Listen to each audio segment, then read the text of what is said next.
Chers amis internautes, bonsoir. Ce soir, nous allons plonger dans le monde de l'intelligence artificielle avec François Dubois, que je suis vraiment heureuse de retrouver. Vous connaissez François Dubois, que j'ai reçu ici plusieurs fois dans le cadre de sa vice-présidence de profession gendarme, mais aussi pour son livre « Alice au pays de Lucifer ». Et pour ceux qui ne le connaîtraient pas encore, sachez que François Dubois est un ancien militaire de la gendarmerie nationale, officier de police judiciaire, instructeur et formateur de formateurs au sein des écoles de gendarmerie. Ses prises de position, comme d'ailleurs pour les médecins suspendus, l'ont évincé de l'éducation nationale. Alors ce soir, c'est son second ouvrage, Captionem, dont nous allons parler, Captionem qui vient de sortir. Il s'agit d'un roman qui se veut le laboratoire de gouvernance néo-collectiviste, la synthèse ultime des formes de totalitarisme qui ont été émises jusqu'ici. Bonsoir François. J'attends François. Merci de me recevoir. Je t'en prie, c'est vraiment un plaisir. Bonsoir François. Alors tu as choisi la forme d'un roman pour explorer les rouages d'un totalitarisme moderne où l'intelligence artificielle n'est qu'un rouage parmi d'autres. Dès les premières lignes, tu nous plonges dans des ambiances dignes de Lars von Trier avec son film Dogville, qui explore des interactions sociales, voire d'Orange Mécanique pour sa brutalité, sa réflexion sur la justice, l'œuvre de Stanley Kubrick de 71, je crois, ou encore ce vieux film de science-fiction des années 80, Blade Runner de Ridley Scott, dans lequel l'humanité est allée conquérir l'espace puisque la Terre est surpeuplée, quelque chose qui nous parle. La thématique de ton ouvrage ouvre de nombreuses pistes de réflexion sur ce que pourrait être le totalitarisme de demain. Alors certes, l'IA occupe une place prépondérante, mais Captionem traite également d'autres dynamiques sociales, métapolitiques, historiques et spirituelles. Alors ce roman, qui se lit très facilement et avec avidité pour ma part, est tellement riche qu'il pourrait être un scénario de film. Y as-tu pensé, mon cher Yannick, mon cher François, pourquoi je dis Yannick? Y as-tu pensé? Ça pourrait être un film, c'est tellement dense, il y a tellement de scènes nouvelles, de surprises. Oui, il a été pensé tel quel, hein, c'est-à-dire qu'il est vraiment comme ça a été dit, il est d'inspiration cinématographique. On y retrouve beaucoup de codes cinématographiques, hein, parmi ceux qui ont été cités, des codes aussi esthétiques, mais et aussi il s'en inspire, on va dire, dans les grandes idées qui ont été véhiculées par le cinéma d'anticipation. Mais oui, il est vraiment pensé comme un film, tellement il est effectivement riche en rebondissements.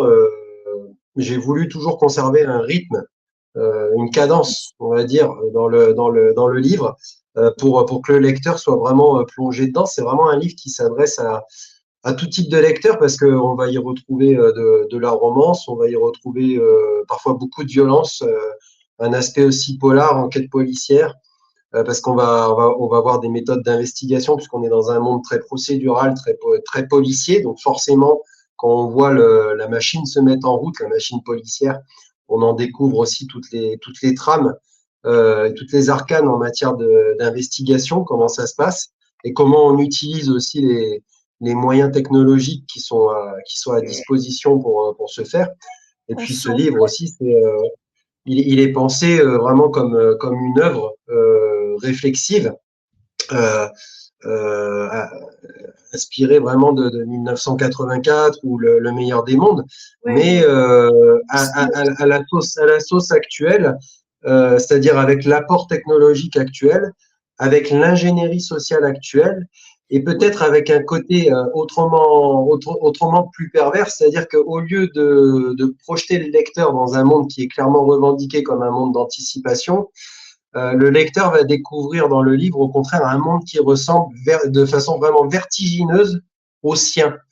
Et c'est tout le paradoxe de ce livre, c'est de pouvoir expliquer toute une méthodologie de gouvernance, oui, par le biais de l'ingénierie sociale, par le biais de la technologie, et aussi par le biais des interactions humaines. Donc toute une mécanique de gouvernance, mais tout en ressemblant énormément au monde dans lequel on vit. Donc c'est déstabilisant parce que quand on ferme le livre, on a l'impression d'être dans ce monde. La frontière se fait vraiment mince. Ça rappelle un petit peu, c'est un parallèle avec ton précédent roman qui était Alice au pays de Lucifer, qui était oui, aussi un essai. Mais avant de revenir au roman, j'aimerais que tu nous dises d'où vient ce nom de Captionnem et pourquoi tu l'as choisi. Alors captionem, c'est du latin, c'est l'accusatif singulier de captio qui veut dire piéger en latin. Donc ça peut aussi vouloir s'interpréter comme se traduire comme sophisme ou duperie. Donc c'est un mot qui, on va dire, qui est pas polysémique, mais qui peut prendre plusieurs casquettes. Mais on est toujours autour de l'idée du piège ou de la tromperie. Et quelque part, c'est très symptomatique du monde dans lequel on veut nous faire rentrer. Et comme je le disais tout à l'heure, c'est un monde qui ressemble énormément au nôtre, sauf que le totalitarisme y est intégral, il est exprimé de façon paroxystique, mais en étant dans le même temps complètement invisibilisé. Donc c'est vraiment le piège qui se referme sur les gens, c'est-à-dire qu'ils ont l'impression d'être libres. Et c'est notamment porté par le fait qu'ils vivent dans une société qui se revendique comme très libertarienne et finalement très ouverte, même si dans le film, même si dans le livre elle est enclavée. C'est quand même un monde qui se veut très cosmopolite et notamment très woke, très hypersexualisé. Et donc en apparence très libre et très libertaire, alors qu'il est tout le contraire. Il y a un verrouillage numérique intégral, total. Et donc on joue sur cette dialectique un peu hégélienne où on a la thèse qui vient se frotter à son antithèse pour produire une néosynthèse entre guillemets. Et donc on est vraiment dans ce monde-là. Et le captionnem, c'est aussi quelque part cynique de ma part. J'ai voulu ce nom-là parce que je voulais un nom euh, qui, euh, qui communique au lecteur la vérité et qui montre que les gens qui habitent cette ville, en fait, ne connaissent pas l'histoire du nom de leur ville, l'étymologie du nom de leur ville. Parce que tout simplement parce qu'ils ne s'y intéressent pas. Et c'est aussi à l'image du monde dans lequel on vit, c'est-à-dire que par exemple, si on prend des magazines comme The Economist ou quoi, ils se font souvent plaisir en nous annonçant ce qu'ils veulent faire.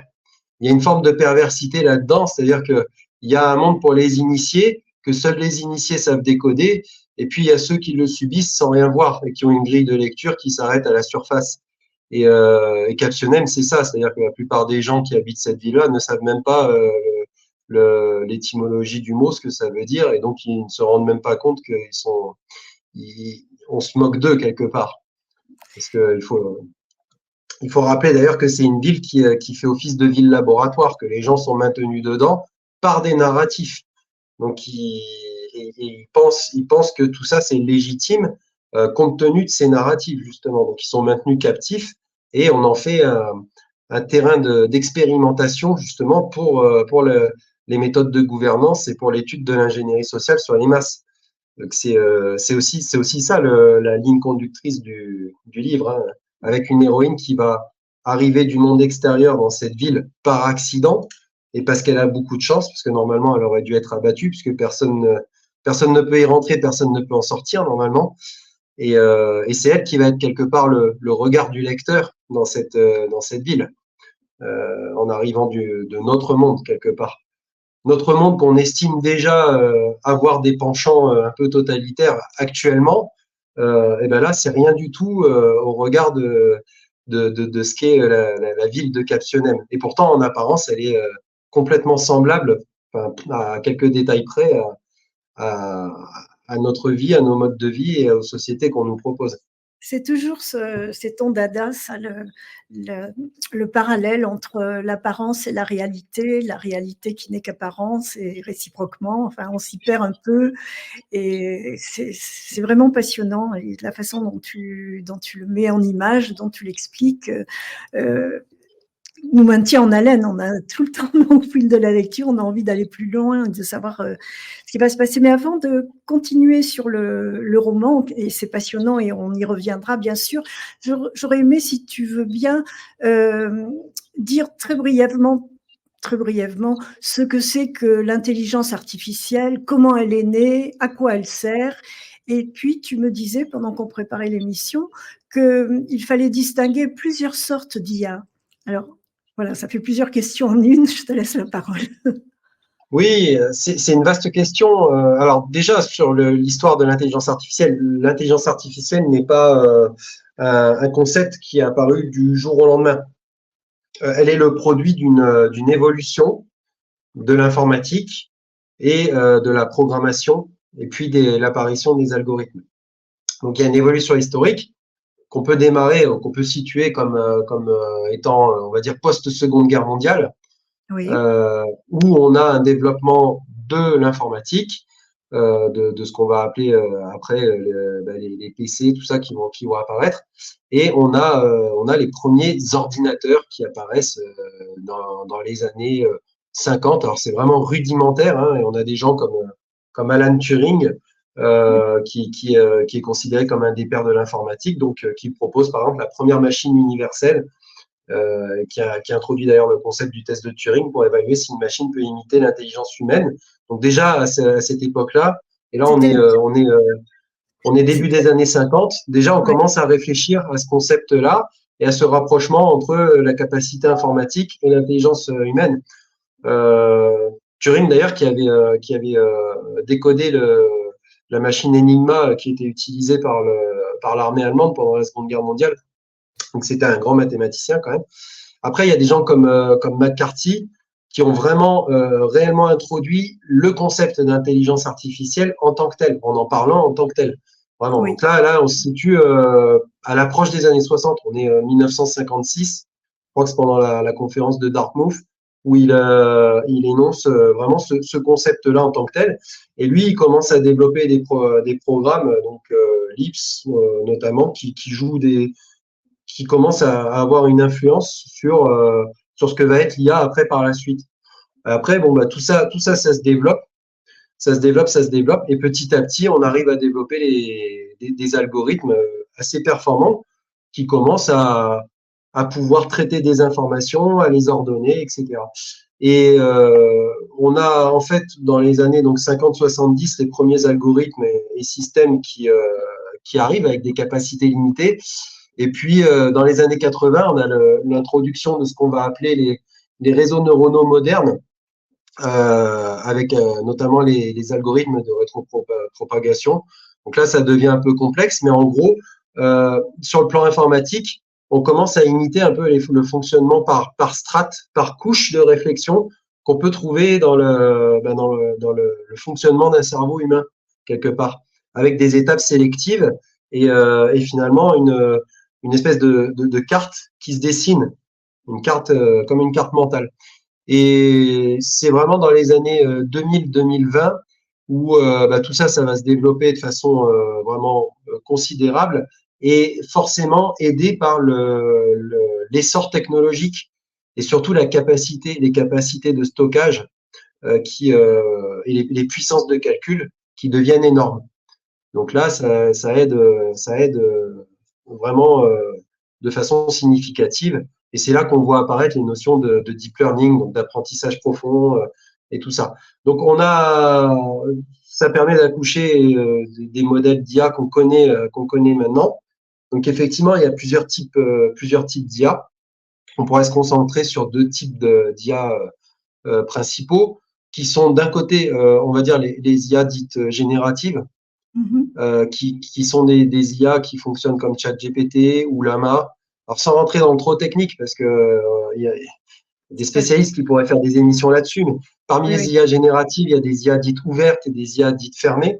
Alors c'est toujours intéressant quand on étudie notre rapport à l'IA abordé sous le prisme de la liberté d'expression, ça, de regarder comment sont autorisés les codages et par qui ils sont faits.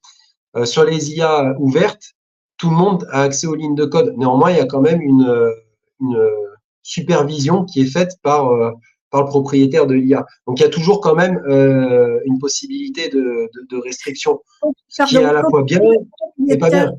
quand tu dis le propriétaire de l'IA, c'est qui? Par exemple, Lama, je crois que c'est Zuckerberg. Donc, Oui. c'est lui qui détient Lama. Et s'il y a une Ah, politique éthique à imprimer, ça va forcément transiter par lui. C'est comme si je suis sur un réseau social, si je suis sur son réseau à Zuckerberg, si je suis sur Facebook, s'il y a une politique qui doit s'appliquer, ça va passer par lui. Et toutes les restrictions ou quoi, forcément, voilà. Bon, là, je le prends en dernier maillon, mais on va dire qu'il y a une politique qui est forcément imprimée par le fabricant de l'IA. Après, il y a les IA fermées comme ChatGPT, où de toute façon, on ne peut pas modifier les lignes de code.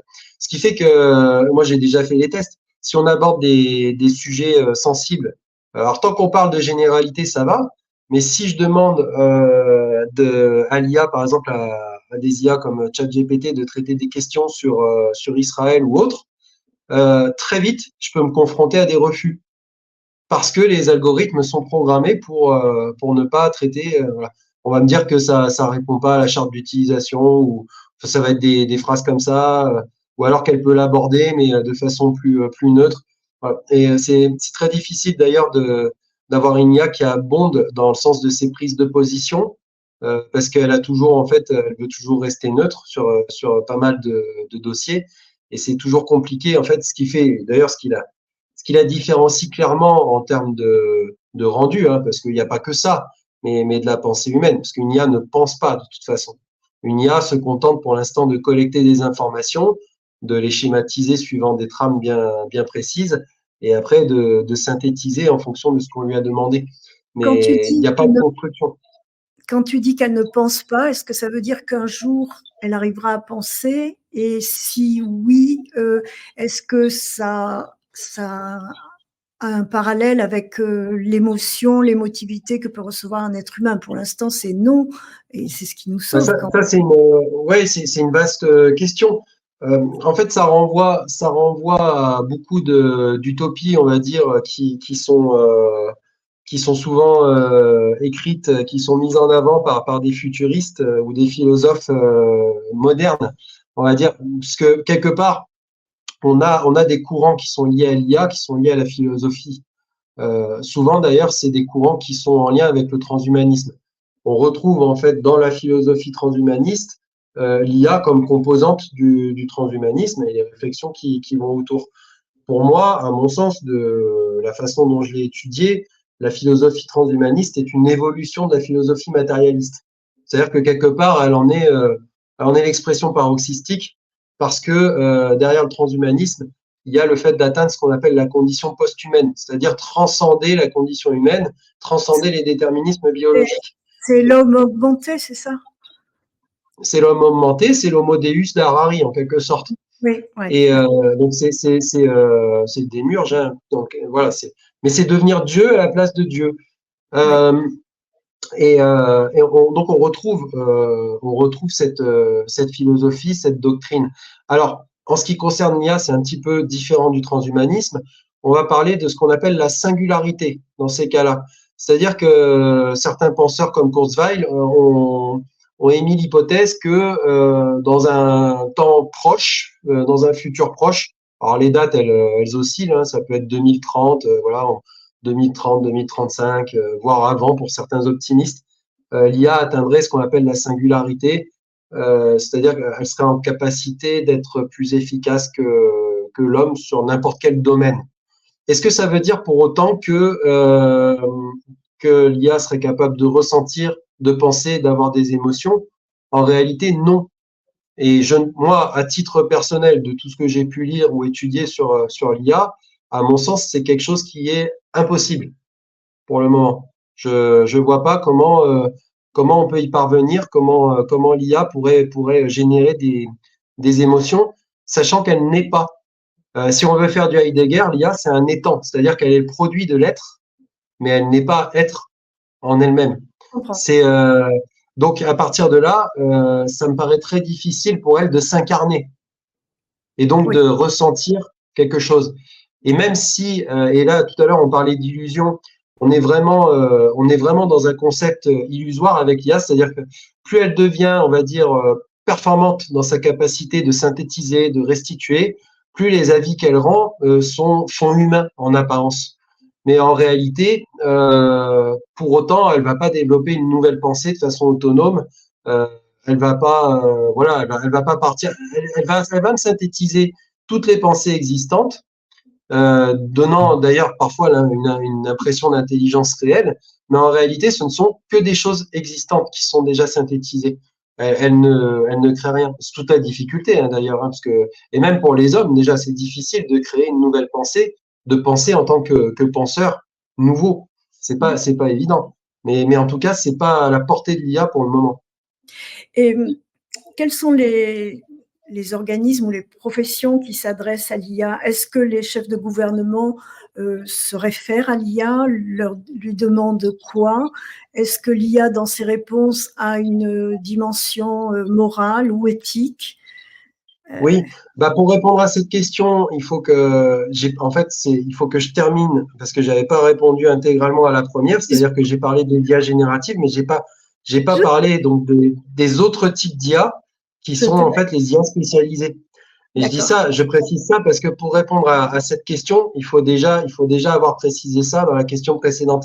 Je C'est-à-dire me tais. qu'il y a les, non, mais je, je précise parce qu'il y a d'un côté les IA dites génératives et de l'autre, les IA spécialisées. Et dans l'utilisation du quotidien, que ce soit sur le plan économique ou politique, euh, finalement, celles qui ont le plus d'impact sur notre quotidien et nos interactions, ce sont plus les IA spécialisées. Les IA dites génératives sont des IA, on va dire, publicitaires. Quand on prend des gens dans la rue, quand on prend le Quidam, ils ne connaissent que ça d'ailleurs. Quand ils imaginent l'IA, ils imaginent un potentiel informatique avec lequel on peut échanger et qui va les aider dans des tâches variées voilà, en leur présentant des textes, des choses comme ça. Les IA spécialisées, c'est autre chose. Elles sont utilisées dans des applications bien précises et c'est elles qui sont un peu le nerf de la guerre économique quelque part parce que depuis qu'on les utilise, elles améliorent beaucoup les rapports de production en les rendant beaucoup plus compétitifs puisque c'est un outil d'augmentation de la production phénoménal. Et ce que disait d'ailleurs, si on veut parler des impacts géopolitiques et politiques, si on prend ce que disait Elon Musk en 2014 quand il parlait de l'introduction de l'IA dans les processus industriels et autres, il disait voilà, maintenant on a commencé à travailler avec l'IA, on a ouvert la boîte de Pandore. Pourquoi? Parce que le retour en arrière est impossible. Tant le gain de productivité, donc dans ce monde performatif et compétitif, est conséquent, celui qui maîtrise cet outil maintenant devient leader. Donc dans ce monde, on va dire, dans cette mondialisation au sens économique du terme, donc avec des rapports concurrentiels, celui qui ne se met pas à la page a perdu. Donc, on est obligé de rentrer là-dedans. Et effectivement, il y a un impact sur la géopolitique parce que derrière l'IA, derrière son utilisation dans des tâches spécifiques, que ce soit par exemple des tâches médicales, si je prends aujourd'hui l'imagerie, en imagerie médicale, l'utilisation de l'IA pour interpréter les images commence à devenir quelque chose d'assez normalisé. Mais il n'y a pas que ça. Ça peut être aussi dans l'ingénierie, ça peut être donc dans des processus industriels, ça peut être dans plein de choses. Tout ça, ça a un coût parce que c'est une sous-traitance. C'est la question que Et j'avais posée. Le coût. voilà. Et aujourd'hui, les grands enjeux se situent donc au niveau du coût de l'IA. Et le coût de l'IA, il se matérialise dans sa consommation en énergie. Plus une IA va être énergivore, plus elle va coûter et donc plus derrière, par effet de cascade, il va y avoir une répercussion sur les prix de marché. Donc celui qui trouve une IA qui est économe en énergie remporte forcément les marchés. On l'a vu avec DeepSeek, par exemple, l'IA chinoise, parce qu'elle permettait des gains d'énergie substantiels, a fait dévisser le marché de la bourse américain en ce qui concerne les techs. Donc il y a des enjeux comme ça qui sont phénoménaux. Actuellement, sur les IA classiques, il y a une augmentation quadratique de l'énergie en fonction des données qu'on rentre. donc en entrée. C'est-à-dire que si je double mes données en entrée, eh ben, je multiplie puissance 2 l'énergie dont j'ai besoin, et ainsi de suite. Si je triple, multiplier puissance, enfin, je fais puissance 3, etc. Donc, à un moment, ça devient ingérable si on ne trouve pas d'autres solutions. Aujourd'hui, le gros travail sur les IA, il est essentiellement à ce stade-là. Donc, pour les rendre plus efficientes, donc on travaille sur les procédés, je crois, comme Google Titans ou quoi, donc des nouveaux procédés qui permettent d'augmenter ses capacités cognitives, entre guillemets, pour répondre plus vite, mais en consommant moins d'énergie et en faisant des sélections au niveau des ressources qui évitent de traiter l'ensemble des ressources. Ça permet d'économiser de l'énergie. Donc des processus sélectifs qui s'inspirent d'ailleurs beaucoup du fonctionnement du cerveau. Donc ça fait partie des enjeux. Après, sur le plan géopolitique, les IA spécialisées, elles ont aussi une grosse incidence sur l'armement et l'utilisation de l'armement. Aujourd'hui, le conflit en Ukraine est très porteur à ce niveau-là et il a permis de développer de nouvelles technologies militaires, notamment en matière d'armement autonome et aussi de nouvelles méthodes et de nouvelles stratégies, notamment par le biais de l'emploi des drones qui, rappelons-le, sont pour la plupart assistés par des IA. C'est-à-dire que vous avez un téléopérateur, mais le drone est capable aussi, de façon semi-autonome, d'exécuter plein de tâches, certaines tâches de reconnaissance, et notamment des tâches de coordination avec d'autres essaims de drones. Et on a un rapport à la guerre qui change complètement parce que on a une technologie maintenant qui est attribuable, qui est consommable, qui est très mobile et qui est peu cher. Un drone à 5 000 $ maintenant qui est en capacité de détruire un tank dernière génération à 8-10 millions. Donc, il y a un rapport de force qui est en train d'évoluer et qui pourra après plaider sur le plan géopolitique en la faveur d'entités non étatiques qui pourront se doter de moyens peut-être assez efficaces en matière de destruction. C'est pas impossible. Est-ce que c'est une méthode, une utilisation de l'intelligence artificielle par l'armée, par exemple, ou par la gendarmerie? Est-ce que tu as des exemples d'utilisation? C'est une question qu'on m'a demandé de te poser. Alors, c'est pas forcément de l'intelligence artificielle à proprement parler, mais on a des logiciels qui utilisent, par exemple, en gendarmerie, qui sont très performants et qui utilisent des algorithmes comme Anacrim donc c'est des logiciels d'investigation en matière criminelle. Après, il existe dans le domaine de la surveillance et de la sûreté des logiciels, effectivement, qui fonctionnent sur des bases algorithmiques. Alors, si je prends le logiciel israélien Briefcam, qui est utilisé par pas mal de municipalités en France, je crois que, je suis pas sûr, mais il me semble qu'il l'utilise à Nice, par exemple. C'est un logiciel qui est en capacité d'identifier des personnes sur une surveillance de masse par caméra en fonction de certains paramètres qu'on va rentrer. Par exemple, si on recherche tel type de physique, tel type de vêtements, un sac à dos rouge, etc., le logiciel est capable, par le biais des algorithmes, de repérer la personne. Maintenant, il y a des utilisations qui peuvent en être faites de façon probablement officieuse, mais de façon officielle, il y a la CNIL, normalement, qui est là pour surveiller toute dérive éthique, et sachant qu'aujourd'hui, on n'a pas le droit, à l'heure actuelle, de faire les recoupements entre les antécédents judiciaires ou une identité numérique et ce qu'on peut voir potentiellement dans la rue quand on filme. Donc, pour l'instant, les gens sont encore protégés par ce type de loi. Néanmoins, en off, il n'est pas impossible d'utiliser les capacités du logiciel. Ça a été expérimenté pendant les Jeux Olympiques. Par contre, le retour sur expérience est plutôt négatif. C'est-à-dire qu'il y a eu un taux d'échec assez phénoménal avec des confusions grotesques. Et, voilà, c'était pas très au point. Il y avait 4 logiciels qui étaient utilisés, un israélien, un américain et 2 français. Il y avait des logiciels qui avaient été conçus aussi pour déterminer le profil des meurtriers avec une image type et les gens étaient photographiés dans la rue et voire arrêtés parce que le profil correspondait à tel type de criminel. Il y a Anacrim qui permet de faire des recoupements et des rapprochements comme ça. Après, sur le fichier, par exemple, de traitement des antécédents judiciaires, il y a une option qui est en lien avec la reconnaissance faciale.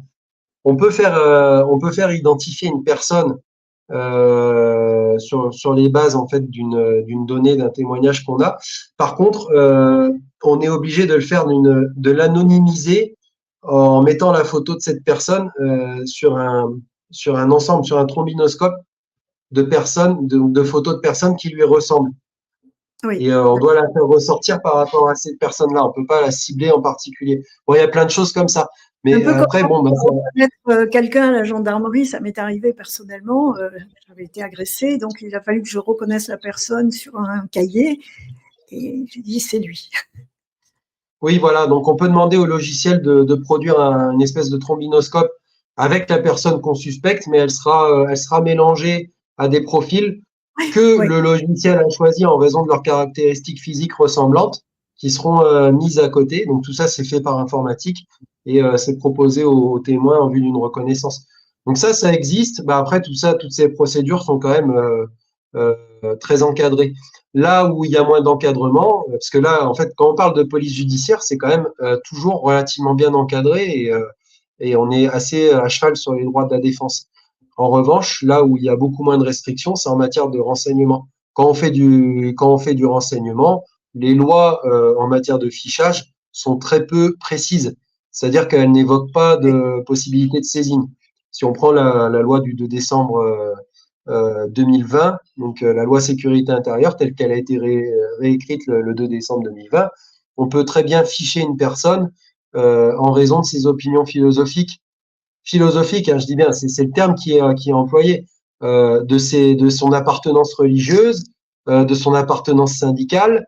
Tout ça, c'est des termes qui sont dans la loi et qui permettent de ficher donc des personnes pour ces raisons, mais sans qu'il y ait un motif. C'est-à-dire qu'on n'expose pas un motif qui autorise le fichage.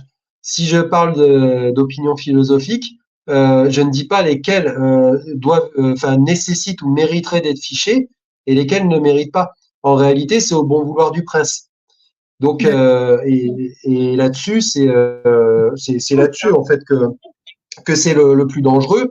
Oui. Et c'est quelque chose qui a été d'ailleurs beaucoup développé à partir de 2015 sous Emmanuel Valls, parce que la loi renseignement date de cette année.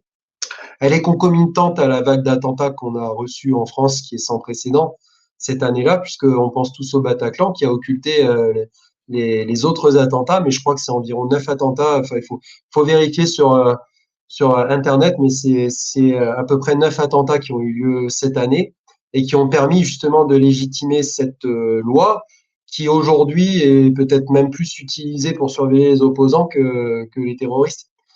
Donc c'est très voilà, c'est très particulier. Moi, et là où je peux alerter, c'est sur le flou qu'il existe autour des modalités de saisine en matière de renseignement.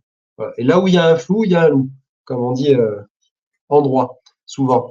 Quel est le recours des individus qui sont, j'allais dire fichés, mais qui sont repérés, inquiétés sur une excuse de reconnaissance faciale ou bien de, de, de piratage de conversations téléphoniques ou... Mais officiellement, déjà, les gens qui font l'objet d'interceptions téléphoniques ou quoi, dans le cadre, je dis bien, du renseignement, ne le Oui. sauront pas. Donc, si je fais l'objet d'interceptions téléphoniques ou autres dans le cadre de la loi Perben 2, parce que ça me rattache à une infraction pénale que j'ai commise, donc ce Mhm. sont des infractions, ce qu'on appelle des régimes dérogatoires en droit pénal, comme la bande organisée, comme le proxénétisme, comme le trafic de stupes, toutes ces infractions-là autorisent les systèmes de surveillance, d'interception, de traçage, etc. C'est la loi Perpen 2 qui le prévoit et c'est du judiciaire. Donc là-dessus, il n'y a pas de souci et c'est-à-dire que je fais l'objet d'une enquête en raison d'une infraction pénale. Mais en matière de renseignement, si je fais l'objet d'un quelconque traçage ou autre, bah déjà, je serai pas au courant puisque c'est pas dans le cadre d'une enquête. Donc, je vais pas être impliqué ou incriminé dans quoi que ce soit. Et ce sera impossible pour moi, de toute façon, de dire arrêtez de le faire, puisque j'ai aucune preuve qu'ils le font. C'est assez compliqué.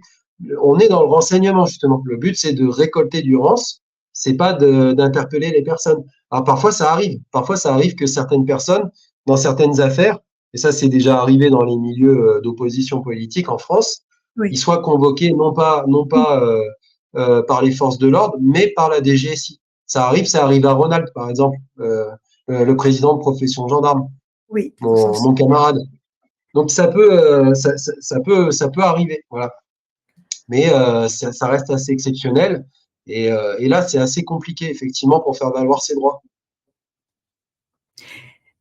Est-ce qu'il y a de la fraude ou des fabrications de faux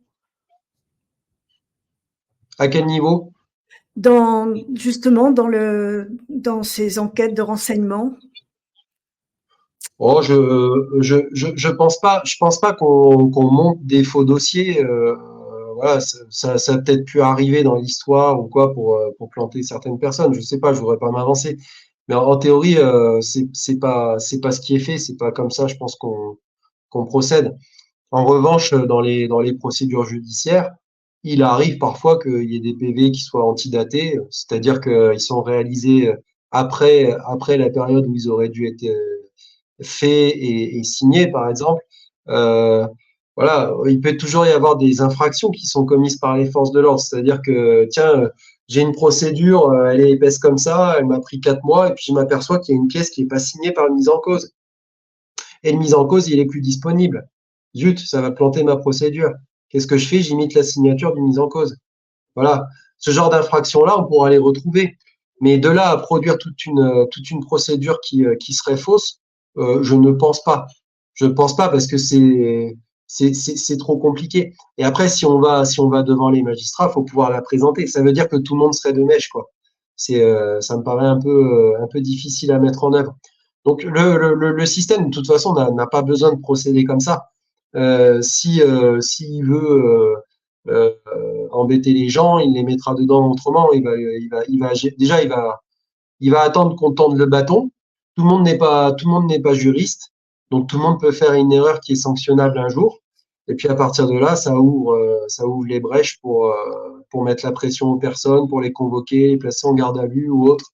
Voilà, ça peut être ce genre de choses. Et puis après, il y a d'autres moyens de pression qui sortent en fait du champ procédural.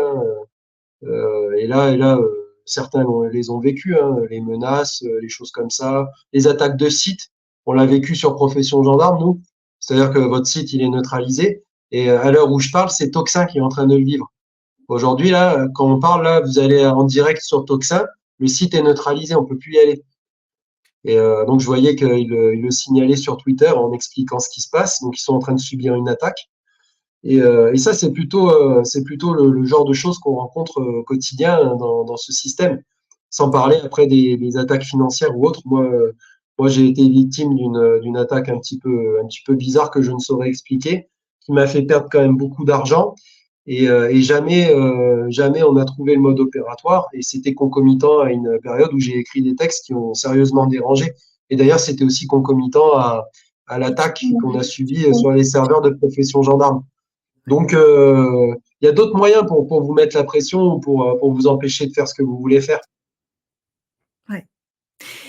Et est-ce que, est-ce que tous les pays sont au même niveau dans l'avancée de leur utilisation, de leur connaissance de l'intelligence artificielle? Est-ce que les États-Unis sont plus en avance que la France et l'Europe ou la Chine? Est-ce que on se maintient? J'ai l'impression qu'en France, il y a quand même des ingénieurs très compétents et très forts. Où on en est? Où se Alors, en France, je remets pas en question le niveau de compétence qui peut s'avérer être très élevé. Néanmoins, on a pris beaucoup de retard sur le Ah, plan des financements et de la politique. Et ça, c'est valable à l'échelle de la France et forcément maintenant, à chaque fois qu'on parle de la France, on peut le dire à l'échelle de l'Europe. On a pris énormément de retard par rapport aux États-Unis et à la Chine notamment. Et il est très difficile de combler le retard. C'est pas qu'on n'a pas les potentiels, c'est que il y a une avance qui a été prise à côté. Et comme ils ont déjà un train d'avance, ils avancent sur des choses qui sont plus perfectionnées. Donc on va avoir du mal à combler, ça c'est sûr. Les investissements et alors notamment, on peut dire que euh, les Chinois suivent de très près les Américains qui ont encore quelque part le leadership. Pourquoi? Parce qu'ils ont développé des entreprises de la tech qui s'appellent les hyperscalers. Et ces entreprises-là, ça fait déjà longtemps qu'elles ont pignon sur rue. Elles bénéficient d'un effet, on va dire, de propagation sur le globe. Donc elles ont un poids économique, elles ont leur matériel qui est diffusé partout et surtout elles ont remporté déjà beaucoup de marchés.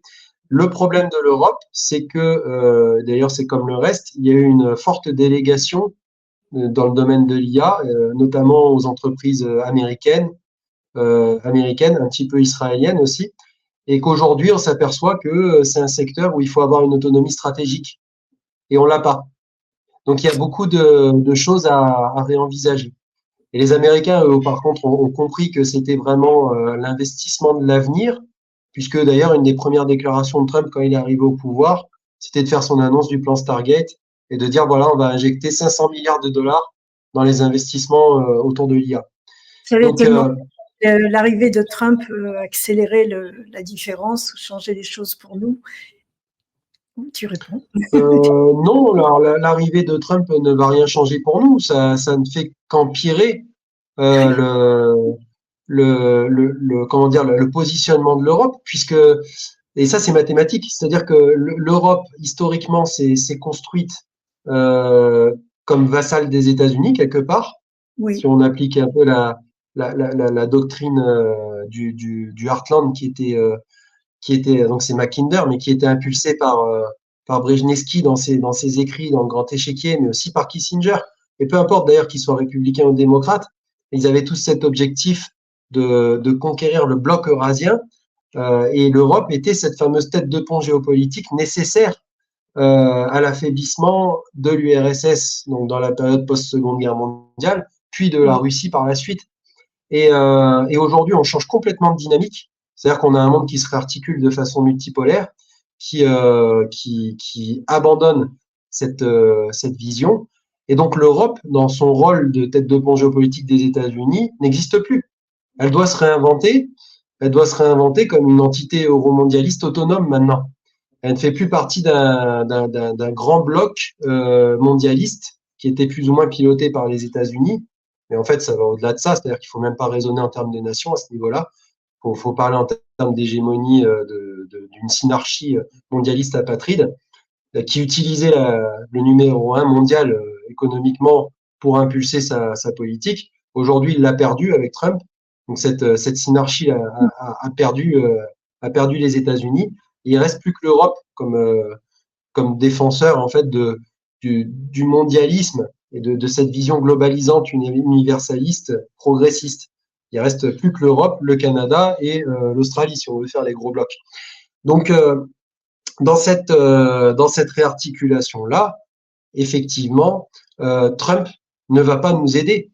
Moi, j'ai pas un discours angélique vis-à-vis de Trump, c'est-à-dire que Trump, il est pragmatique, il va faire tout le nécessaire pour doper l'économie américaine, et ça, ce sera au détriment des autres économies, il faut pas se le cacher.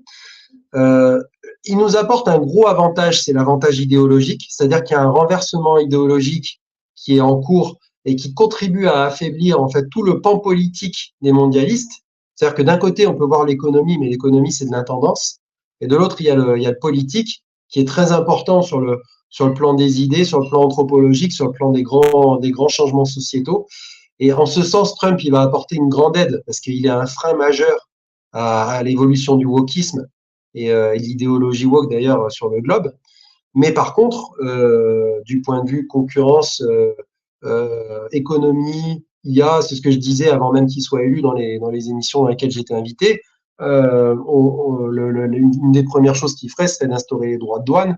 Je crois que je me suis pas trompé. C'est quelque chose qui me semble relativement évident. Donc Trump, il faut savoir en tirer parti. Ce que je dis souvent sur lui, c'est qu'il ne faut pas avoir une logique de déduction avec lui. Il ne faut pas se dire c'est parce que Trump est élu que le monde va s'améliorer. Il faut avoir, je pense, une logique d'induction, c'est-à-dire C'est-à-dire? Trump est élu, il va pas Oui, forcément y avoir un rapport de cause à effet sur l'amélioration du monde. En revanche, il va permettre l'émergence de mouvements idéologiques qui pourraient aussi se renforcer de façon autonome et aboutir à de nouvelles choses très intéressantes pour nous. Donc c'est l'inverse, c'est partir de ce qui va créer en fait de petit et qui va prendre de l'ampleur et qui va prendre des formes pour l'instant qu'on maîtrise pas encore. Et moi, je pense qu'il faut plutôt raisonner comme ça avec lui. oui, puis il dit tout et son contraire. Il a pas, en fait, c'est un joueur de poker, il choque, Oui, il dit des choses, il fait marche arrière le lendemain, même pour les droits de douane. Là, il semblerait qu'aujourd'hui, il ait fait marche arrière pour certains pays. mais il faut savoir l'analyser comme voilà, c'est du billard à plusieurs bandes avec Trump à chaque fois, effectivement. Et en ce qui concerne les droits de douane, et c'est comme pour tout, c'est comme pour son annonce sur Gaza ou autre, il part de là en sachant que son objectif, il est là. C'est comme un vendeur qui veut vous vendre une voiture à un certain prix, il va vous faire croire qu'elle est très très très chère, qui vous fait une remise, voilà, alors qu'en fait la voiture elle vaut rien. Mais vous aurez l'impression d'avoir gagné et d'être soulagé parce que ça aurait pu être pire. C'est Et l'hostilité. on retrouve un petit peu cette méthode marchande. Et d'ailleurs c'est un businessman à la base. On retrouve cette façon de faire. Voilà. Et pour autant, mais c'est comme ce qui se passe en Israël. Moi, j'ai toujours dit que Trump n'allait pas participer au bien-être des Gazaouis parce que sinon, ça se serait vérifié sur son mandat précédent. Et ça n'a pas été le cas. Si on suit le parcours de l'argent, ça n'a pas été le cas. Il a financé les Israéliens militairement. Il a supprimé des aides aux Gazaouis. Enfin, en tout cas, il y a contribué. Donc, on peut pas dire qu'il ait une politique qui soit Non, c'est pro-Palestine. très clair, quoi. Là, c'est- Et c'est- voilà, donc j'ai toujours dit que quand il arriverait au pouvoir, il continuerait cette politique d'appui à Israël parce qu'elle est dans l'intérêt des États-Unis aussi. Et pourquoi elle est dans l'intérêt des États-Unis? Et ça, c'est ce que j'ai dit dans l'émission qu'on avait fait lors de son investiture là, au Média en 442. Ça lui permet aussi de se prépositionner face à l'Iran. Parce qu'attaquer l'Iran, c'est attaquer aussi un des principaux fournisseurs de carburant de la Chine. Donc, il y a dans sa volonté, je pense, une volonté participative à affaiblir l'axe de la soie en termes de géopolitique, donc cette fameuse route de la soie. Et forcément, ça ne peut que se traduire par une présence américaine en Israël, à mon sens. Revenons, si tu le veux bien, à ton roman, Captionnem. Et après les références cinématographiques que j'ai citées au début de notre entretien, on peut dire que sous bien des aspects, il prolonge la réflexion, et tu l'as dit aussi en début d'émission, il prolonge la réflexion d'Orwell, de Huxley, de Kaczynski aussi, avec la société industrielle et son avenir, mais à mon avis, il va plus loin, il est beaucoup plus moderne. Et il interroge sur la fragmentation sociale comme outil politique. Il reflète aussi la place du sacré dans une civilisation déshumanisée et les mécanismes qui ont pavé la voie à ce futur implacable. Et ce, dès le début du roman, on plonge directement. Un des personnages principaux, Jude, se trouve confronté pour la première fois à son humanité, dans ce monde complètement déshumanisé que représente cette ville de Captionnem. Et, et on va pas raconter le livre, surtout pas, mais le gros problème pour lui, c'est qu'il va transgresser le règlement. Oui, Et, et ça lui pose un problème majeur. oui, oui, oui. Alors lui, c'est un personnage qui est tiraillé constamment, comme en fait, et je l'ai pris en exemple parce que moi, en ayant travaillé au sein des forces de l'ordre, j'ai vu que des personnes comme lui quelque part. C'est quand on est tiraillé entre le formatage qu'on a subi, parce qu'on subit en fait une forme de formatage intellectuel et l'humanité, la réalité de l'humanité et le fait de s'en remettre à des valeurs transcendantes, donc qui vont au-delà des règlements. Euh, et c'est quelque part aussi le combat de l'éthique contre la morale, c'est-à-dire que On a des gens dans ce monde à qui on impose une éthique on vous dit ça c'est bon pour vous, ça c'est mauvais pour vous, mais on en oublie les notions de bien et de mal, tant le poids, on va dire, de ce qu'on pourrait qualifier d'hétéronomie idéologique, c'est-à-dire les influences externes de l'idéologique, le poids de l'idéologie est fort et il pèse tellement sur l'individu, et c'est le propre de tout système totalitaire de toute façon. Le poids de l'idéologie est tel que la volonté d'action des individus perd toute sa part d'autonomie. Il n'y a plus que l'hétéronomie idéologique qui reste. Ça nous Et renvoie à l'expérience de Milgram, là. oui, complètement, complètement. Et aussi à certaines autres expériences notamment sur les dynamiques de groupe et sur le Oui, conformisme des masses. oui. Donc on retrouve tout ça dans le livre. Alors tout ce pan ingénierie sociale, il est bien expliqué et il est bien mis on va dire, je pense, en image par le roman. Tous ces mouvements de masse qui sont le principe même d'ailleurs de ce que je qualifie de néocollectivisme. C'est-à-dire, c'est à la fois un monde qui cultive les individualismes. Donc on a des gens qui sont on ne peut plus individuels et individualistes. Et en même temps, c'est grâce à ça qu'on arrive à de grands élans collectifs, parce qu'on a des gens qui sont dans l'incapacité de se fédérer et de se concerter. Alors certes, il y a des communautarismes qui sont créés, il y a des niches comme ça qui existent, des niches communautaires, comme dans notre monde actuel, qui est très fragmenté, mais qui ne servent qu'à mettre les gens dos à dos. Et quand il est question d'obéir à une directive gouvernementale, personne ne peut se réunir pour dire non. Donc tout le monde finit par le faire, puisque tout le monde est quelque part un peu isolé. Et ça, c'est vraiment le principe de ce monde.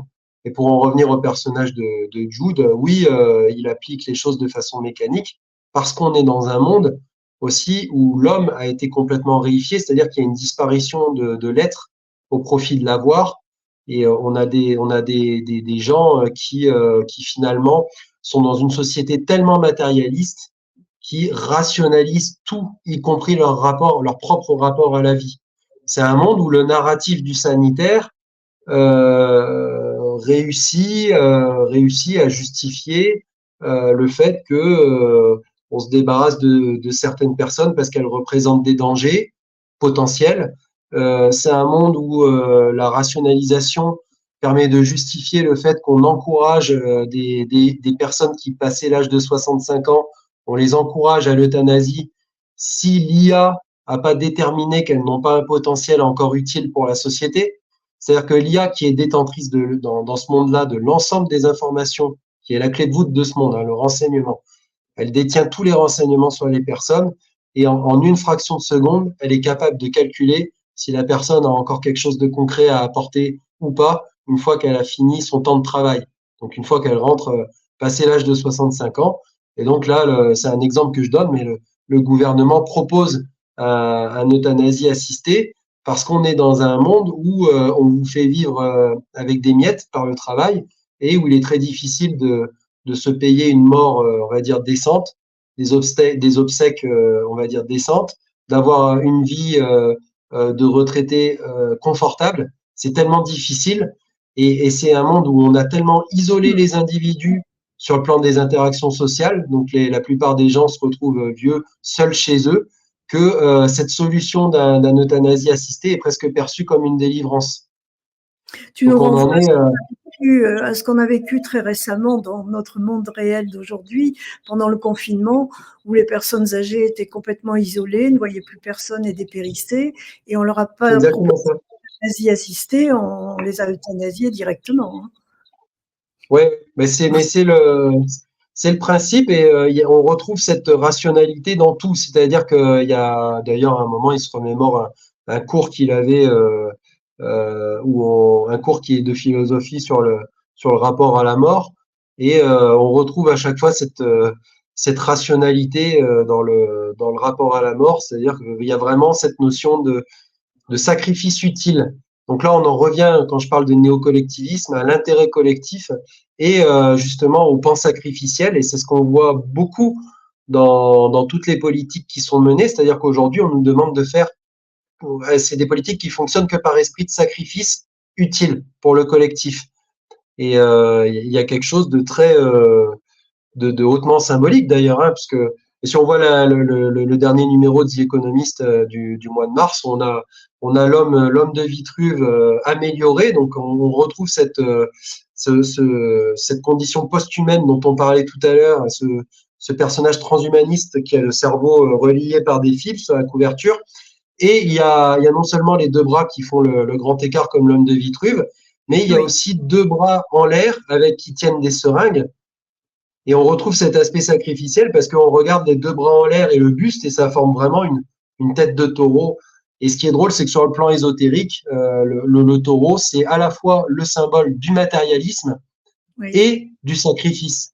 Donc ça renvoie à des notions sacrificielles comme le personnage de Moloch ou autres, donc qui sont des figures qui ont déjà existé, hein, et ça renvoie à tout ça quelque part. Donc vraiment la notion de sacrifice utile qui revient dans cette société. Et de toute façon, cette société, elle est pilotée par les piliers du World Economic Forum. Donc je me suis vraiment basé là-dessus pour en articuler la mécanique de gouvernance. Il y a 5 piliers fondamentaux. Alors le premier, c'est ce qu'on appelle le stakeholder capitalisme, c'est-à-dire le capitalisme des parties prenantes. Donc c'est cette fusion qu'il y a entre les grandes entreprises, donc les GAFAM et autres, et la sphère politique, la porosité. Pourquoi on l'instaure? Pourquoi le World Economic Forum cherche à l'instaurer? Parce qu'il a compris que dans cette nouvelle ère matérielle, donc finalement post-spirituelle qui se présente, et ça c'est depuis l'après-Renaissance, hein, l'homme maintenant ne se définit plus par ce qu'il est, mais par l'avoir, donc plus par le paraître et par ses modes de consommation et ses habitudes de consommation. Donc le World Economic Forum a très bien compris que il sera plus efficace à faire passer les messages politiques par le biais des vecteurs de consommation que par le biais des politiques eux-mêmes. Donc aujourd'hui, quand c'est une entreprise qui vous promeut l'écologie, la politique du zéro carbone et tout ça, c'est presque mieux reçu que quand c'est un homme politique qui vous le présente. Et en tout cas, maintenant, ce sont les entreprises qui le font, les grandes multinationales qui promeuvent tout ça. Et ça aide à introduire les idées. Donc ça c'est le premier pilier, ça, le pilier économique. Ensuite, il y a le pilier sociétal. Donc c'est société et équité. Et là, c'est tout le wokisme. Donc c'est le wokisme et l'hypersexualisation de la société qui permet à la fois de contribuer à sa fragmentation, mais en même temps d'utiliser un langage politique intersectionnel pour la sexualité, parce que la sexualité, on peut la retrouver sur plein de pans politiques différents. Ça va de la famille, ça va de certaines habitudes de consommation, ça va des rapports à l'enfance. Donc il y a plein de secteurs. On peut même le lier à l'écologie et faire converger donc ces secteurs. Il y a l'écosexualité qui existe. Donc là, on retrouve ça. Écologie qui est le troisième pilier d'ailleurs, ça me permet de rebondir dessus, qui est notamment un pilier qui va servir à la fois à contrôler les masses, les mouvements, à restreindre les personnes, à gérer les portefeuilles numériques, mais aussi à créer la smart city de demain. Et ensuite, tout ça, bien sûr, piloté par le quatrième pilier qui sera le pilier technologique qui va venir verrouiller numériquement toute cette politique. Donc, ça va être par l'emploi justement de l'IA et aussi de technologies transhumanistes qui vont permettre de faire l'interface corps-machine. Donc on n'en parle pas assez, mais il y a beaucoup de milliards de dollars qui sont injectés là-dedans. Si on prend des entreprises comme Neuralink ou quoi, qui travaillent sur ces interfaces-là, et elles auront des applications potentielles à venir qui peuvent être très dangereuses si elles sont pas contrôlées. Et moi, c'est ce qui se passe dans le livre d'ailleurs, parce que les gens ont des systèmes de traçage qui sont directement incorporés de façon sous-cutanée. C'est toujours vendu pour leur bien-être, hein, c'est-à-dire que ça permet de consulter le carnet de vaccination, de consulter ses comptes, de faire des paiements, des choses comme ça. C'est toujours amené comme ça, hein, de toute façon. Et puis le cinquième et dernier pilier du World Economic Forum, c'est tout simplement le pilier de la coopération internationale, qui n'est ni plus ni moins que, quand on va voir en quoi ça consiste sur le site, le soutien à l'agenda 2030 de l'ONU. Et là, on boucle la boucle parce que dans l'agenda 2030, on en revient aussi à 5 autres piliers qui sont très semblables à ceux imprimés par le World Economic Forum, mais qui ont une portée, on va dire, un peu plus large et peut-être encore plus néo-malthusienne, puisque, et notamment, il y a le volet population, tout ça. Enfin, voilà. Donc, on s'inscrit vraiment dans cette logique-là. Et d'ailleurs, la logique néo-malthusienne, elle est toujours prégnante dans le livre, et c'est vraiment en lien aussi avec cette rationalisation de la mort et du rapport à la mort. Ça, c'est quelque chose qui revient tout le temps dans le livre. Dans ce plan du World Economic Forum, pardon, on nous incite à perdre notre identité, c'est-à-dire notre personnalité, notre genre aussi. Et cette perte d'identité, c'est exactement ce que vit ton héroïne, Grace, dès le début du livre, puisqu'elle se retrouve piégée. La question pour elle, ça va vite être se conformer ou bien disparaître. Ce choix cornélien. Et là, on retrouve un peu. C'est-à-dire qu'elle atterrit dans une société qui est sous verrouillage numérique intégral. Donc, si elle n'existe pas numériquement, elle n'existe pas tout court. C'est toute la perversité de ce système. Donc, étant donné qu'elle, c'est un élément rapporté, on va dire, c'est une pièce rapportée, et qu'à la base, elle n'a pas du tout évolué dans cette société, en réalité, si elle ne trouve pas un moyen de contournement, ce qu'elle va réussir à trouver par le biais d'un réseau qui peut l'aider, si elle ne trouve pas un moyen de contournement numérique, elle est morte, tout simplement.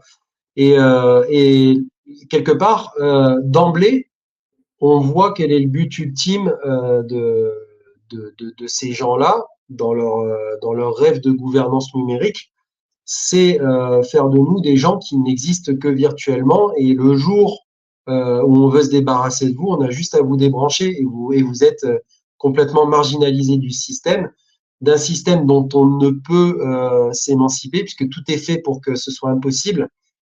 Toutes les lois font, et d'ailleurs c'est ce qui est actuellement mis en place. Aujourd'hui, plus on va aller, plus ça va devenir compliqué de vivre de façon autonome, d'avoir ses poules, d'essayer de pouvoir être en capacité d'être hors circuit. Pourquoi? Parce on veut atteindre ce but d'emprise totale sur l'individu qui n'offre aucune contrepartie. Donc, toute contrepartie envisageable est à neutraliser. C'est ce qu'on fait aujourd'hui. On veut supprimer les contreparties potentielles pour faire en sorte que les individus, une fois débranchés, soient réellement morts. Et c'est ce qui se passe dans le livre, puisque dans le livre, d'ailleurs, ce sont des monnaies numériques des banques centrales qui sont émises. Il n'y a même plus de monnaie fiduciaire qui tourne. Et donc, c'est des portefeuilles de dépenses qui sont alloués en fonction des narratifs en place. Donc, tout se calque sur les projets actuels, de toute façon. Et quelque part, on incarne son propre chiffre, son propre numéro, puisque la monnaie n'a même plus de nom. Oui. Alors aujourd'hui, par exemple, si on prend notre monnaie, autrefois sur le franc, on avait des figures historiques françaises à travers lesquelles on pouvait s'identifier. Aujourd'hui, sur les billets européens, il n'y a plus que des monuments, il n'y a plus que des blocs de pierre quelque part. Et demain, avec la monnaie numérique, il n'y aura plus rien. Le vecteur identification de la monnaie est voué à disparaître. Pourquoi? Parce qu'on s'inscrit dans une logique mondialiste.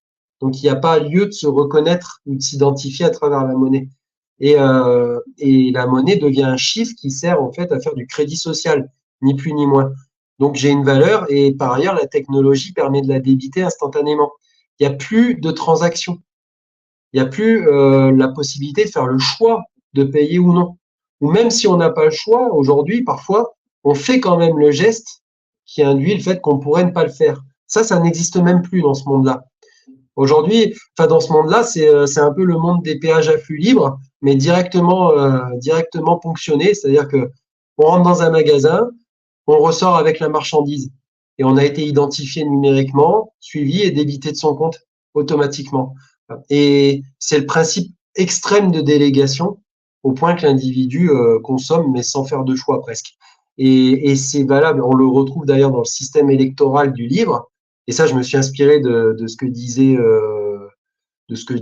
Klaus Schwab, c'est-à-dire qu'il y a un système qui permet des élections par le biais de l'IA. Et comment on a réussi à justifier ça?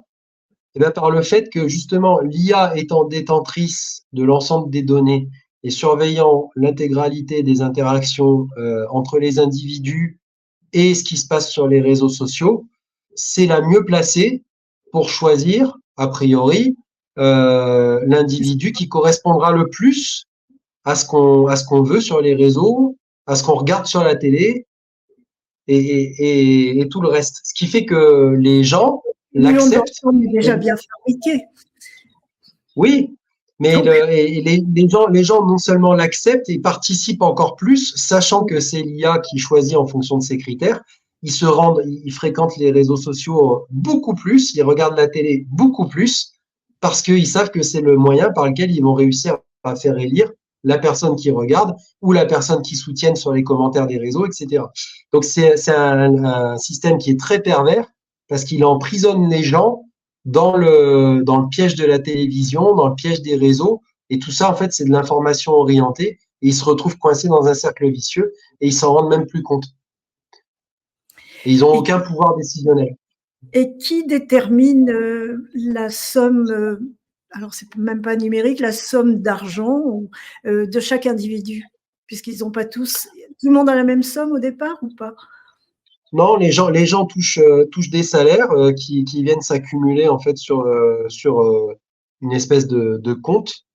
Et ensuite, il y a des portefeuilles de dépenses numériques en fonction de, c'est-à-dire que en fonction des Leur travail. impératifs politiques ou quoi, ils sont autorisés, ou alors de leurs dépenses précédentes ou de leur comportement, ils sont autorisés à dépenser telle somme sur tel créneau de consommation, etc.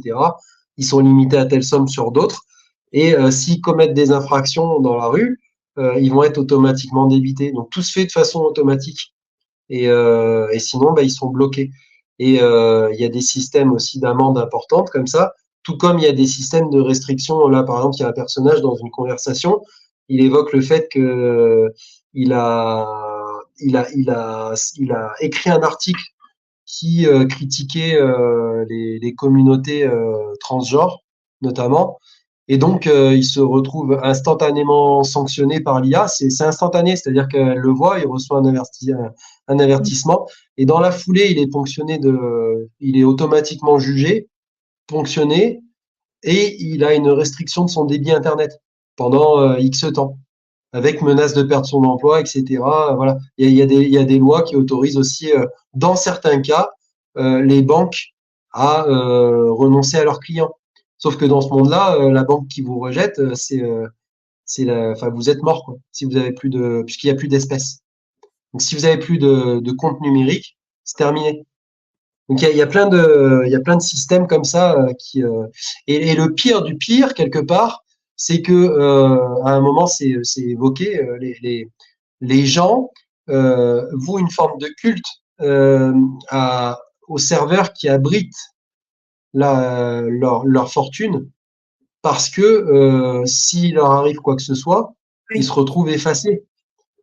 et oui. Donc c'est ça le pire, c'est qu'il y a une Oui, forme d'adoration du bourreau. ils vont se battre pour défendre leur tyran. Oui, oui, oui. Ça, Donc c'est clairement ça.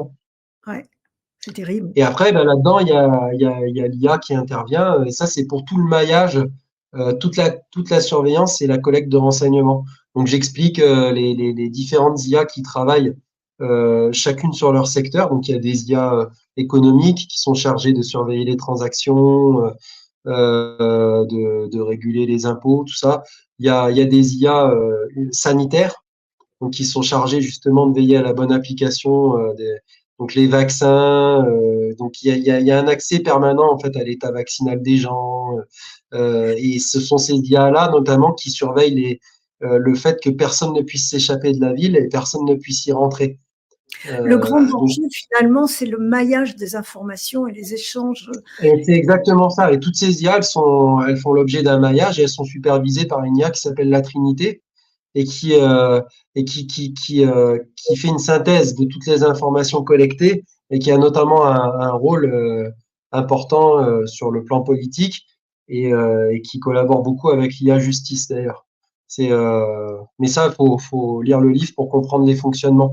Oui, C'est assez effrayant Par contre, ce qui est le plus effrayant quelque part, c'est que le rendu visuel du monde dans lequel ils évoluent, il est très proche du nôtre au quotidien. C'est-à-dire qu'au quotidien, si les gens se contentent d'appliquer les règles et de bien consommer, c'est un monde qui est en tout point similaire au nôtre. Et d'ailleurs, on peut faire cette remarque. Hein, les gens aujourd'hui se considèrent-ils comme libres? C'est la question qu'on peut se poser aujourd'hui. C'est une question en réalité qui a trouvé sa réponse pendant le Covid et pendant les confinements. On a C'est vu l'histoire de qu'il la y a beaucoup, grenouille, hein. C'est l'histoire de ben, la il y a grenouille. beaucoup de gens qui ont, donc il y a des gens qui faisaient partie des résistants qui ont compris que la liberté réelle n'était pas celle de consommer. Et il y a hélas une grande majorité de gens qui confondent actuellement la liberté avec la liberté de consommer et qui a pensé que en allant se faire vacciner et en obtenant son QR code, on Ouais. retrouvait la liberté. Voilà. Et c'est toute comment dire, la difficulté et en même temps l'illusion de notre monde. Encore une fois, l'illusion. Et alors, l'héroïne, grâce au cours du roman, découvre la dissidence aussi. La dissidence et la Oui. fausse dissidence. Bah, alors, comme on l'a dit tout à l'heure, c'est inspiré du film Dogville, euh, qui est un film que je trouve génialissime sur le plan des interactions humaines. Et là, ça m'a permis en fait de balayer un spectre de personnages assez large et de lui faire rencontrer donc des gens de tout horizon. Et parmi ces gens-là, donc dans ceux qui se présentent comme étant dissidents, opposants à ce système, donc qui vivent de façon assez dissimulée, hein, qui sont obligés ou parfois de se mélanger à la foule, mais en utilisant des artifices, elle va rencontrer effectivement des gens qui sont en réalité des contrôleurs d'opposition. Et ça, je me suis inspiré de l'expérience de mon parcours là-dedans, parce que finalement, ça fait que quelques années, ça fait à peu près 3 ans que je me suis lancé, on va dire, dans le milieu alternatif, on va dire opposant. Ce bon, résistant, je m'estime pas. Quand je vois ce qu'ont fait mes grands-parents, je m'estime pas résistant encore. Je comprends. Mais, peut-être un jour on le deviendra, qui sait. Mais, euh, mais en tout cas, ouais, elle va rencontrer des gens comme ça. Et moi, mon parcours m'a permis de comprendre aussi certaines méthodes, notamment des méthodes qui consistent à soit vous utiliser, alors des méthodes qui servent aussi à vous catalyser des fois, tout simplement en vous récupérant dans des mouvements ou des tâches qui sont complètement stériles, en vous faisant croire que ça aura une portée quelconque et ça n'en a jamais. Ou alors des gens, oui, qui se présentent comme tels et qui ont des intentions complètement contraires. Voilà. Elle va rencontrer effectivement ce type de personnage de façon d'ailleurs très brutale, puisque là on voit le côté humain. Hein. Il y a l'ennemi, il y a la société qui représente un ennemi, mais finalement le pire de tous, ça reste l'homme. Hein. C'est aussi l'homme qui fait la société et l'homme en tant qu'ennemi de lui-même. Et là, elle va vraiment avoir cette expérience-là et il va lui arriver des choses très, très violentes. Ça, c'est sûr. Ça, Que c'est tu sûr. Qui décris, vont faire d'ailleurs basculer la suite de l'histoire et la suite du roman. oui, oui, que tu décris de façon telle qu'on comprend que tu as vécu ou que tu as été témoin de certaines scènes de ton Oui, récit. quand j'ai écrit ce livre, je l'ai voulu puissant de toute façon, et puis c'était mon premier roman, puisque le premier livre est un livre un peu, le premier livre que j'ai écrit, Alice au pays de Lucifer, est un livre un peu hybride qui mélange à la fois Le roman est le laissé, roman et l'essai. oui, Là, c'est un roman 100% roman à part entière, avec parfois des concepts qui sont très denses, très riches. Hein. Pour autant, ça ne veut pas dire que c'est pas parce que c'est un roman qu'il n'est pas riche de concepts. Au contraire, il est très très riche de concepts. Et dans l'écriture, j'ai voulu faire ressortir vraiment ma sensibilité et mon vis-à-vis de toute la violence que j'ai pu essuyer au cours de mon parcours, de ma carrière. Donc il y a des choses qui sont exprimées de façon très brutale, très violente parfois. Il y a une forme de violence crue. Et tout ça, c'est directement inspiré de ce que j'ai vécu ou de ce que j'ai pu entendre au cours des auditions que je prenais en tant qu'officier de police judiciaire sur des faits criminels graves. Et j'ai beaucoup été confronté à la mort. J'ai beaucoup vu de morts par balle, des suicides notamment. Et ça, forcément, ça transparaît dans le livre. Et il y a des descriptions qui peuvent être, je pense, un peu, parfois un peu violentes, un peu choquantes. Et c'est fait exprès dans le sens où ça accompagne quelque part le reste de la violence, qui n'est pas de la violence physique, mais cette société est une violence. Elle est, quand je disais qu'il y a une référence aussi à Orange Mécanique, c'est dans sa globalité, c'est-à-dire dans la société qu'on a produit, ce monde qui est finalement le monde à venir si jamais personne ne se bouge et si personne ne se réveille, c'est cette violence ultime qui nous attend. Et c'est très brutal, effectivement. Et donc le lecteur, ça, quelque part, ça peut aussi contribuer à son éveil et ça le chamboule. Et ça participe, quoi qu'il en soit, à la dynamique parce que c'est aussi par la violence qu'on fait bouger les choses, Oui. souvent, même sur le plan philosophique ou artistique. Je sais plus qui disait d'ailleurs la violence est la maîtresse des arts. C'est ce qui va donner un mouvement aux choses. Et là, effectivement, la violence donne du mouvement. Et ce qui arrive n'est pas gratuit. À chaque fois, ça donne un mouvement très important dans l'histoire. À chaque fois Mais qu'il se produit quelque chose comme ça. alors, ne fais pas peur aux auditeurs, aux internautes. Il n'y a pas que de la violence. Il y a aussi une très belle histoire d'amour. Il y a des passages beaucoup Bah, plus c'est ça, romantiques. c'est un roman que j'ai voulu vraiment, quelque part, tout public, parce que c'est sûr qu'il y a de la violence. Alors, c'est pas tout public, excepté les enfants et les adolescents, on va dire. Mais il y a Mais tout plus de public lecture. adulte, c'est très large. Et voilà, il y a aussi de la romance. Et tout ça, ça joue, ça concourt à l'ensemble. Parce que quand on décrit une société, quand on décrit de la vie, eh ben, il faut aussi de l'amour, il faut de la peine, il faut de la tristesse. Il y a tout ça qui se confronte à certains moments dans le livre. Il y a de l'amitié, il y a de la trahison. On retrouve tous ces grandes caractéristiques, tous ces traits humains. Donc ça c'est très important et ça rend le livre, je pense aussi très attachant quelque part parce qu'on va de rebondissement en rebondissement. Il y a Oui, aussi un pan du livre et qui est lié d'ailleurs à l'aspect totalitaire de cette société, qui est très policier. Alors plus on avance vers la fin et plus il y a l'étau qui se resserre et un petit peu comme à l'époque de la Stasi en Allemagne de l'Est là, on retrouve ce côté où il y a tout un système qui se met sur vous après et qui vous prend en étau, qui vous piège, qui vous étouffe. Donc on retrouve tous les protocoles d'enquête et ceux qui aiment aussi la trame policière, ils vont être servis parce que là je me suis vraiment servi de mon expérience d'enquêteur pour montrer ce qu'on pouvait faire.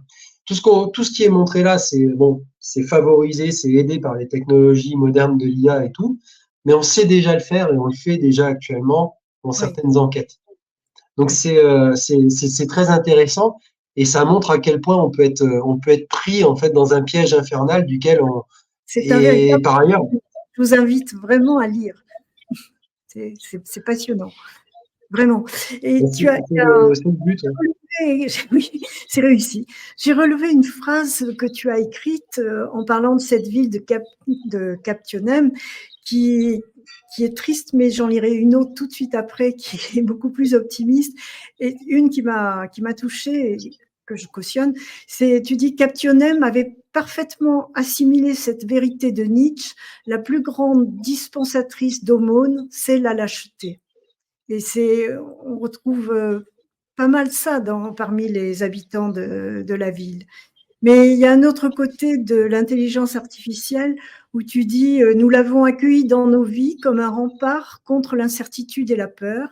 Elle veille sur nous, nous protège, nous aide, anticipe, calcule chaque menace avant même qu'elle se manifeste. Elle a pris forme.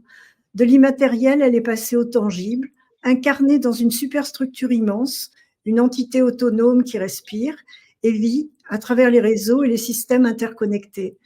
Alors, à nous de l'utiliser à bon escient. Quel sera ton dernier mot pour conclure cette émission sur ton roman, sur l'intelligence artificielle? l'utilisation que l'on doit en faire. Est-ce que on doit être optimiste comme l'est Philippe Guillemot, qui est quand même un spécialiste de l'intelligence artificielle et qui, lui, parle d'un futur lumineux. Quelle est ta position à ce sujet? Ma position vis-à-vis de l'intelligence artificielle, elle est complètement neutre.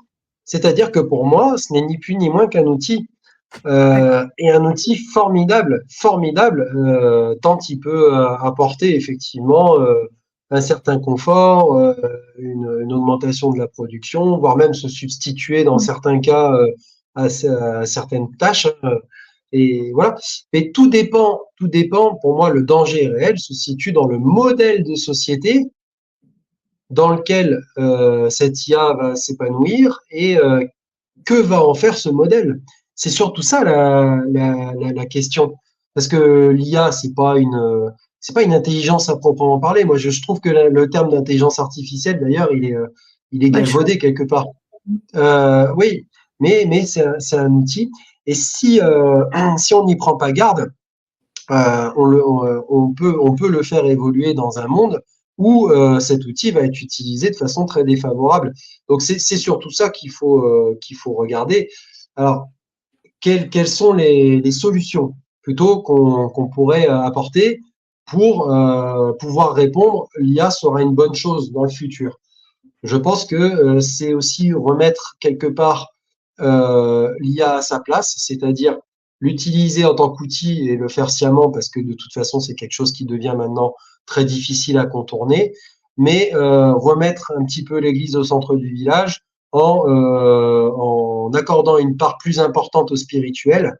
Je pense que c'est quelque chose et ça, c'est une question vraiment ontologique, quelque part, c'est-à-dire se recentrer sur l'être en lui-même, l'homme pour ce qu'il est, et l'homme dans une vision transcendée et avec une vision morale, c'est-à-dire reparler de bien, reparler de mal, reparler de choses qui fondamentalement peuvent occasionner du mal. Aujourd'hui, on est dans un monde matérialiste où le relativisme a pris le dessus sur tout. Et donc, le relativisme aussi, c'est l'éthique à la place de la morale, quelque part. C'est, comme je le disais tout à l'heure, dire ce qui est bon ou ce qui est mauvais.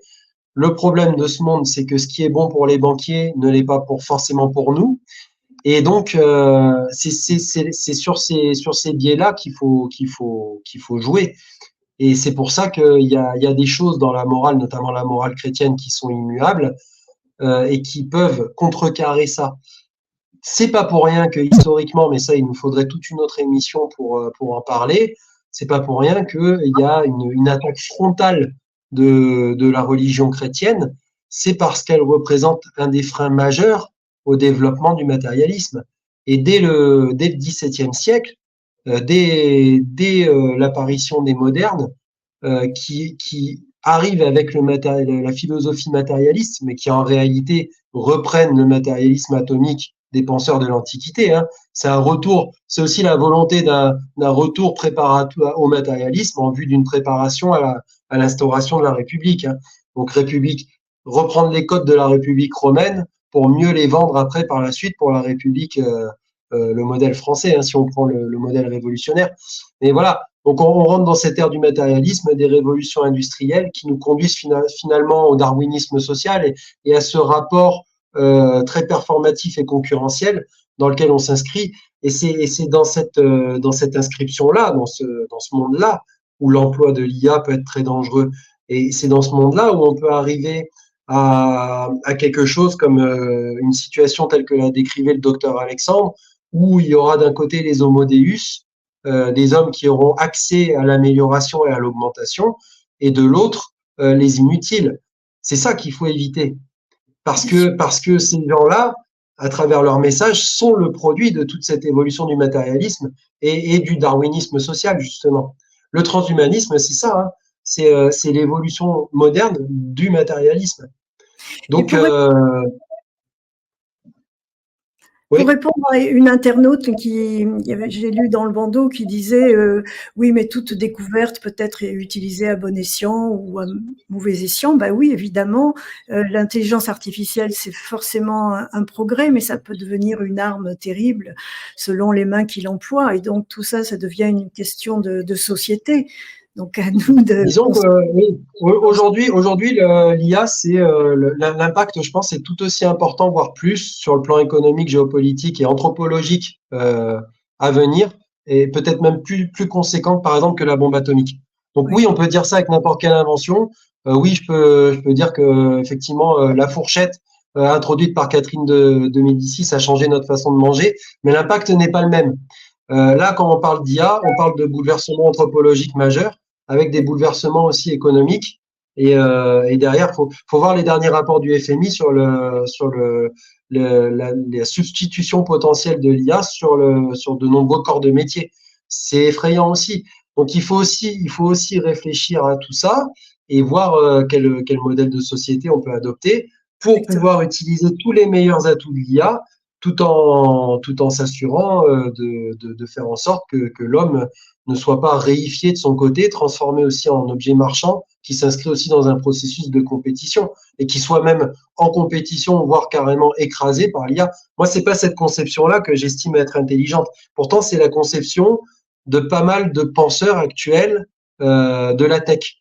Je vais citer le docteur Alexandre qui recite Harari, qui lui-même s'est inspiré de Esfandiari, etc. Mais voilà, là encore, rien que sur ça, on pourrait refaire une heure. Mais c'est très intéressant.